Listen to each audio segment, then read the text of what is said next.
Dumadami ang mga NPA at adik ngayong panahon ng gobyerno ni Marcos. So tingnan po natin ito. Meron pong pinost si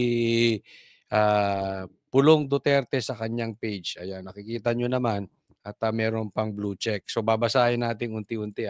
Pahayag ni Representative Paulo Duterte. Ako po ay nananawagan sa lahat na naging biktima ng mga adik sa droga at ng mga teroristang miyembro ng New People's Army na magsalita na. Ito alam natin, in the past, before manungkulan ang Duterte, specifically Tatay Digong sa Davao, kalatang adik, kalatang NPA. Nobody wants to go to Davao. Delikado dyan before. Kung hindi ka taga dyan at wala kang kakilala, huwag kang pupunta ng Davao. Nalinis po ni Tatay Digong yan. At pinatunayan ko, ako hindi po basta-basta naglalakad sa kalsada dahil alam nyo naman tayo ay maraming galit din sa atin dahil tayo political vlogger. Pero sa Davao po, pwede kang maglakad ng hating gabi. Very, very safe. Yan po ang nagawa ni Tatay Digong sa tulong ni Senator Bato na eliminate ang droga, na eliminate ang NPA na nararamdaman, na nakikita mo, napapamuhay. Hindi yung katulad na sinasabi nitong sila Torre na kino-compare niya yung sarili niya na si Bato nga 1-star naging PNP chief. Hindi po, hindi lang yun ang sukatan. Si Bato may napatunayan. Nahinto kasama si Tatay Digong ang droga at rebelde, komunista sa Davao. Ikaw, Torre, anong napatunayan mo bukod sa presscon? Wala. Meron kang aresto, illegal. Meron kang aresto, kidnapping. Meron ka bang masasabi, Torre, na nahinto mo ang droga sa nasasakupan mo? Meron ka bang masasabi, Torre, na nahinto mo ang NPA komunista sa nasasakupan mo? Anong sinasabi nyo mapayapa ngayon? Really? Saang part ng Pilipinas bukod sa Davao? Pwede mo paglakarin yung anak mong babae hating gabi. Walang bodyguard, hindi delikado. Ang ordinaryong Pilipino, kaya mong paglakarin, babae, hating gabi, hindi mababastos. Saan meron yan? Davao. Ginaya mo pa ang 911 ng Davao. Ang Davao matagal nang meron at epektibo. Bakit? Ang dami kong nakakausap. Even yung mga loko-lokong dayo, pupunta ron at manggugulo. Kasi nakakausap ko yung mga Grab drivers, sinasabi nila, isang tawag lang, andyan na. Ginaya rin ni Tory yan Sinubukan daw nila yung meron din silang 911. Halatang-halata naman. May media. Halatang stage. Ipakita mo na talagang doon sa may nangyari, may tumawag na 9/11. Yung totoong senaryo. Hindi yung parang reenactment. Para kayo nagdadrama. Panahon na para hindi na kayo manahimik. Panahon na para mailantad ang tunay na kalupitan at panlilinlang ng mga kriminal at rebeldeng grupo na patuloy sumisira sa ating lipunan. Nananawagan na si Pulong Duterte. Yung mga naging biktima ng adik, kayong mga pulis na napatay ng NPA, yung mga kaanak na mga pulis na napatay ng mga komunista, rebelde, mga adik, mapulisman, mapasundalo, mapa-ordinaryong Pilipino, magsalita na kayo. This is the time. Ang NPA ay isang teroristang organisasyon. Hindi sila mga biktima, sila ang dahilan kung bakit libo-libong Pilipino, mga sundalo, pulis, guro, magsasaka, kabataan ang nawawalan ng buhay at tahanan at kinabukasan. Mga pulis, pababalikin nyo ba ang NPA na pumatay sa napakarami nyong kamag-anak, kasamahan? Kaya ako wala akong tiwala sa NPA. Alam nyo kung bakit? Nagtatago Kung mabuti ang kanilang hangarin, bakit hindi sila magpakilala? Ako ay NPA. Diba? Pati yung mga kasamahan dyan sa politika. Alam nyo na kung sino yung mga yan. Alam nyo na kung sino ang affiliated na kulay sa NPA. Alam nyo kung sino dyan sa mga senador, sa mga congressman na sumusuporta at supported ng NPA. Hindi ko na po kailangan isa-isahin. Alam nyo kung sino-sino sila. Kaya sinasabi ko to parati sa SMNI namin, sa programa. Kami Banateros, I'm proud to say I am Banateros. Kasi kung wala kayong ginagawang masama, bakit hindi kayo magpakilala?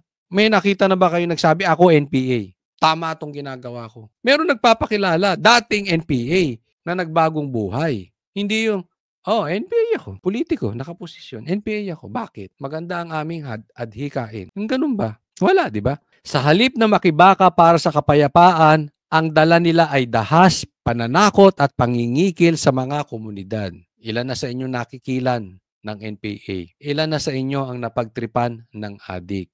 Magsalita na kayo. Kasama ng kampanya kontra illegal na droga, ang laban kontra NPA ay isang laban para sa kinabukasan ng ating mga anak at sa seguridad ng buong bansa. Bilang suporta sa paninindigan ni dating Pangulong Rodrigo Roa Duterte, hinihikayat ko ang bawat Pilipinong biktima ng mga teroristang NPA at mga adik na magsalita. Tulungan natin si Tatay Digong. Alam naman natin I'm not saying si Tatay Digong ay malinis, perpekto. Wala pong taong ganun. Pero kung patungkol sa pagsugpo sa mga adik at NPA ang pag-uusapan, wala ka nang masasabi kay Tatay Digong. Wala ka nang masasabi sa mga Duterte. Wala ka nang hahanaping apelyido kung hindi ang Duterte. Ang inyong mga kwento ay mahalaga. Kayo ang tunay na boses ng bayan. Huwag nating hayaang baluktutin ng mga terorista ang katotohanan. Meron tayong responsibilidad bawat isa po sa atin.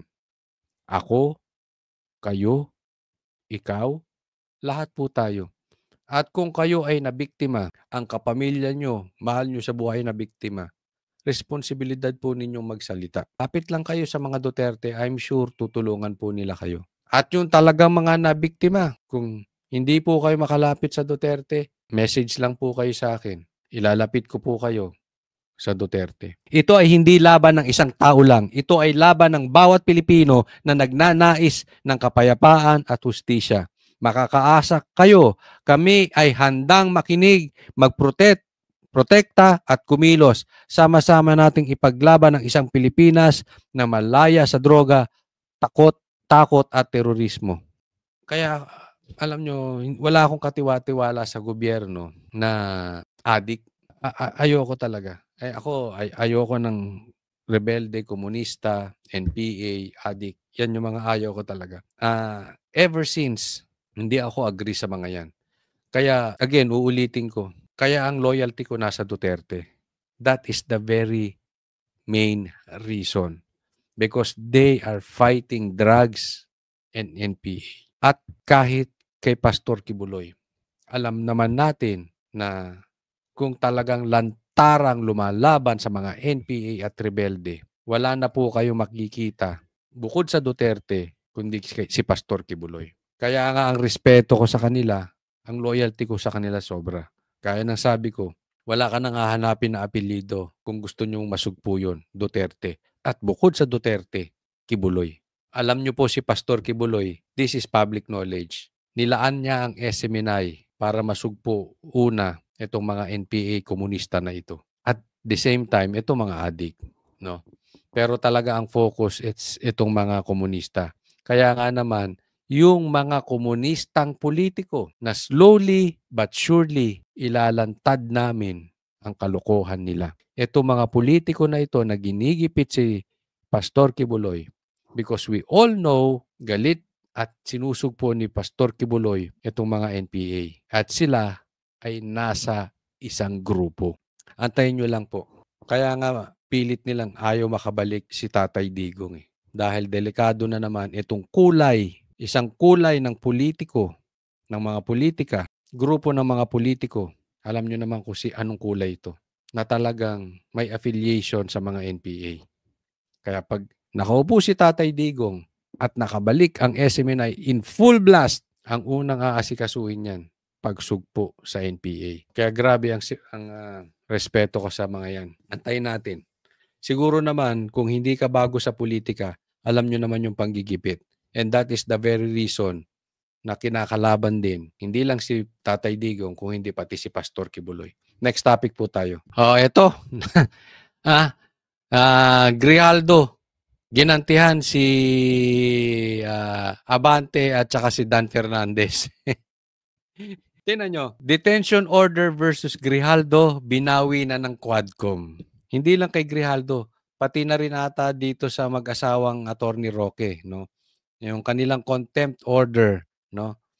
Pero tingnan nyo, ang tagal po na nakakulong, nakadetain si Grijaldo. Anong napala nitong Quadcom? May nagawa ba silang batas? Napatunayan ba nila na with basis hindi yung sabi-sabi na may maling nagawa ito si Grijaldo?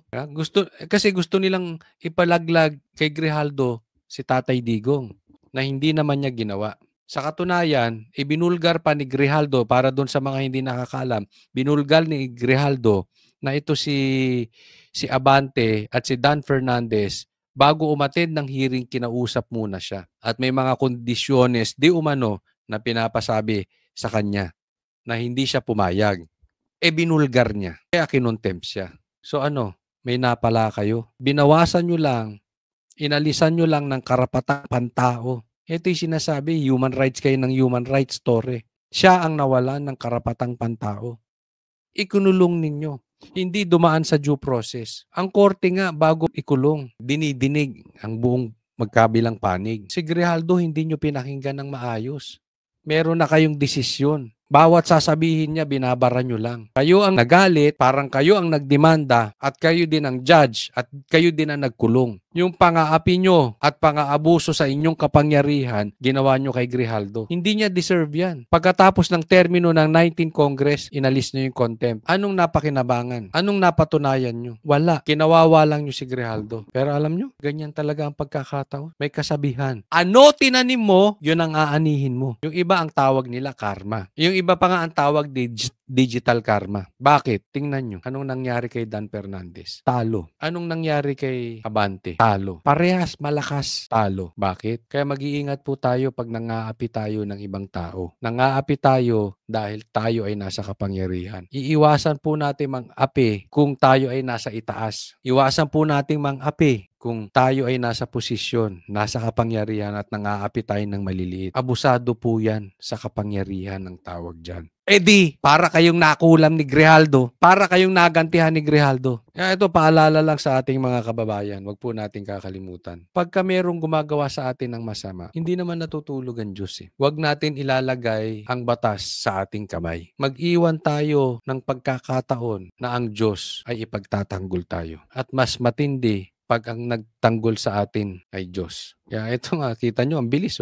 Ang bilis. Tingnan nyo nangyari. Sa mga nang-api sa Quadcom, especially to si Dan Fernandez, tsaka si Abante. Tingnan po ninyo. Kung kayo, nirespeto nyo si Grijaldo, you handled it like a man, you handled it like a man of God, you handled it like a human being, a man with backbone. If you handled it like a mature person man lang, at least, to the very least, a matured person, yung sitwasyon ni Grijaldo, baka panalo pa kayo . Anong ginawa ninyo? Ginipit nyo si Sara, ginigipit nyo yung mga vlogger, nagpagamit kayo kay Tamba. Look what happened to you. So mag-iingat po. Mag-iingat po. At kaya nga ako, alam ko, unti-unti na nakita nila itong mga politiko ang lakas ng Duterte. Nag-backfire. Kaya sinasabi ko, magsi-shift of power. Marami na pong, this coming 2028, marami nang papanig sa mga Duterte dahil presidential election na po. Wala nang maitutulong si Tamba at si Marcos, si BBM sa kanila. Kasi magpapalit na po ng liderato. I-exit na po si BBM. Kaya lilipat na yung power. Again, lalabas ang katotohanan.